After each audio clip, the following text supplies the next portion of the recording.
ఒక కేసులోని విషయం ఏంటి అని అంటే, ఒక వ్యక్తి తనకు తెలిసిన వ్యక్తికి అప్పిచ్చాడు. అప్పు తీర్చడం కోసం అప్పు తీసుకున్న వ్యక్తి ఏం చేశాడంటే కొన్ని చెక్కులు ఇతనికి ఇచ్చాడు.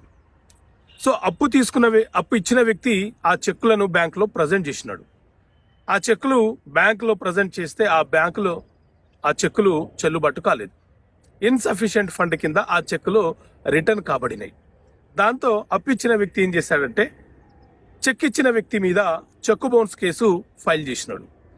కేసు నడుస్తున్న క్రమంలో ఆ వ్యక్తి అంటే అప్పు తీసుకున్న వ్యక్తి ఎవరైతే ఉన్నారో, చెక్కులు ఇచ్చిన వ్యక్తి ఎవరైతే ఉన్నారో ఆ వ్యక్తి హార్ట్ స్ట్రోక్ తో చనిపోయినాడు. ఇప్పుడు ఈ చెక్ బౌన్స్ చేసిన వ్యక్తి అతని యొక్క కుటుంబ సభ్యులను చేర్చాలి అని చెప్పి అంటున్నాడు. సో ఇలా సిచ్యువేషన్ ఉంటుందా? ఈ సందర్భం వస్తే ఎవరైతే చెక్ ఇచ్చారో ఆ వ్యక్తుల యొక్క బంధువులను గాని, అతని యొక్క భార్యకు గాని, లేకపోతే కుమారులను